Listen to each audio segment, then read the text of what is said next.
Sexuality is all mixed up into all of the ideas that we have about love and romance and everything else.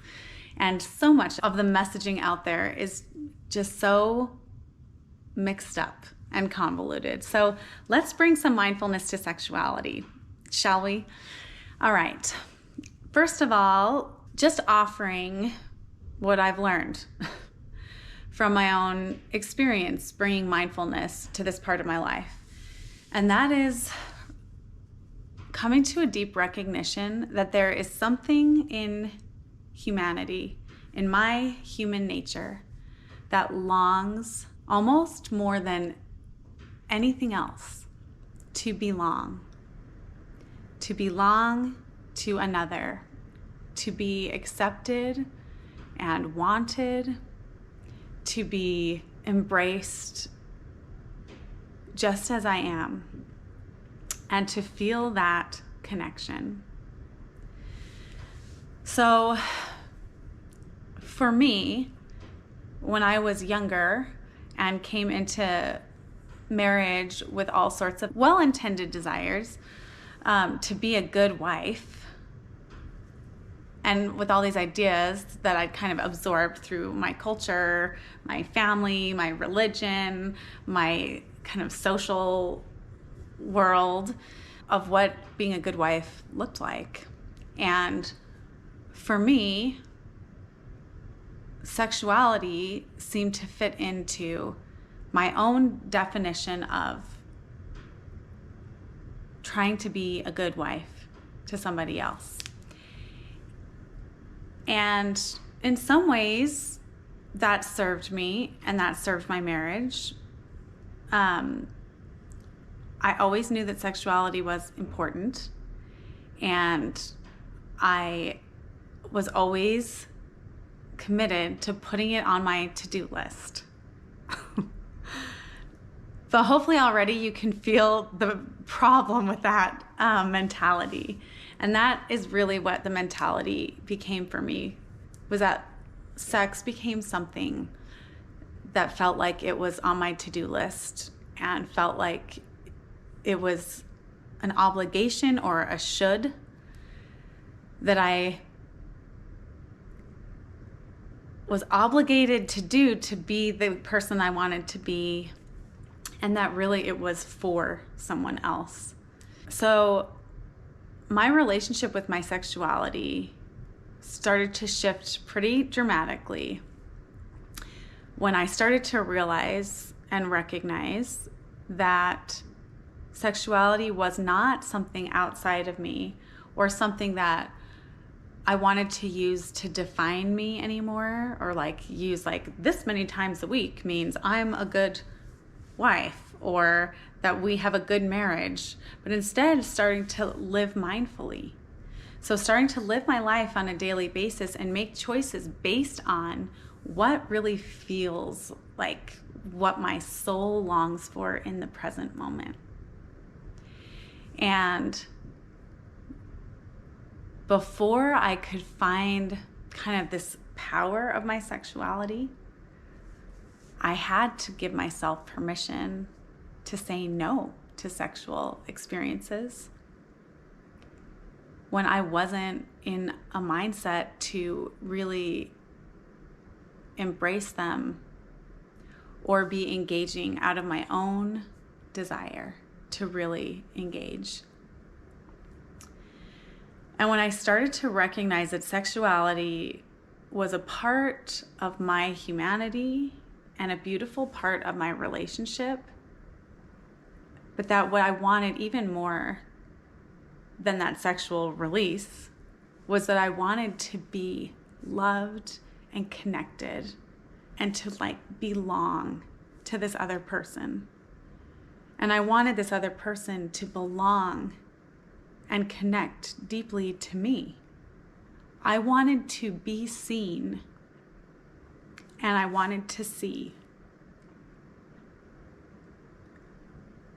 I wanted to be chosen, and I wanted to choose.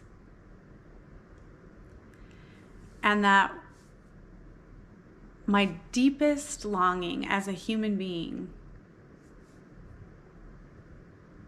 was really the base and foundation of the sexual energy that is a part of my life and a part of my identity as a human being.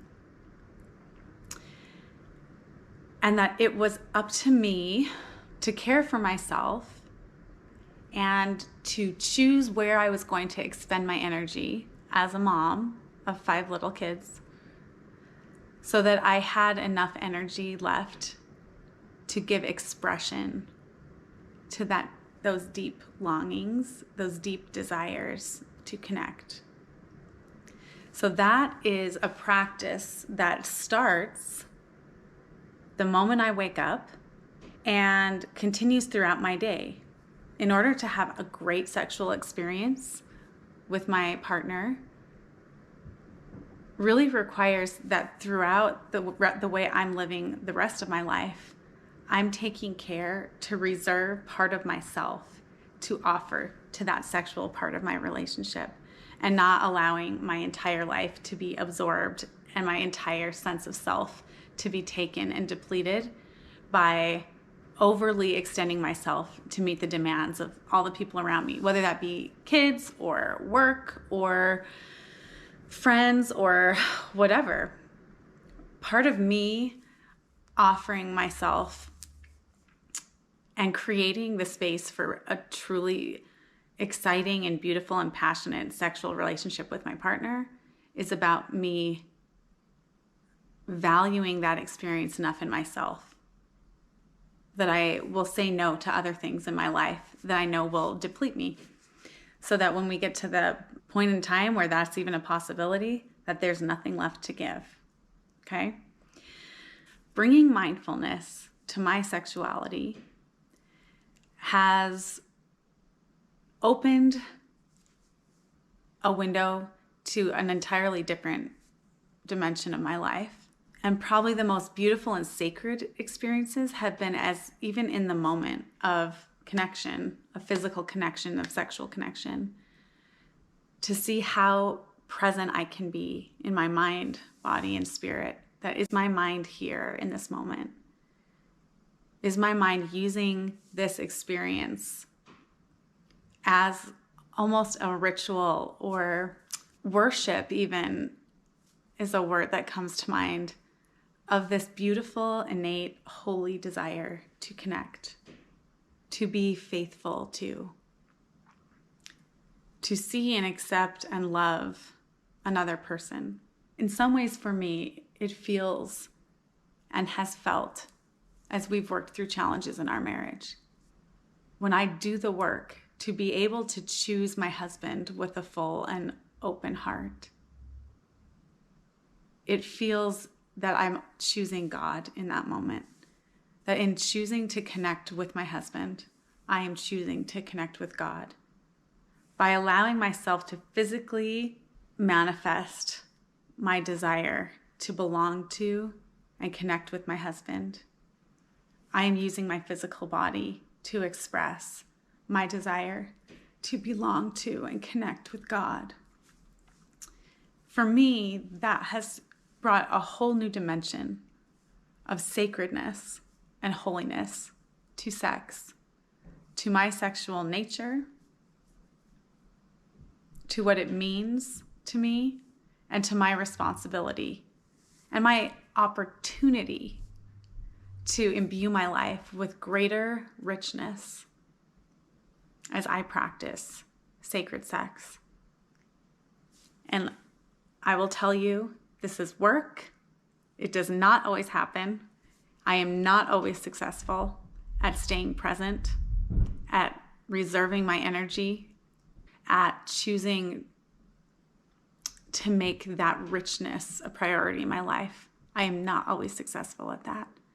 But it is something that I have tasted of and that I value and that I want to continue reaching towards. You can click in the links below to find a free guide to offer you more resources on your path towards healing and wellness.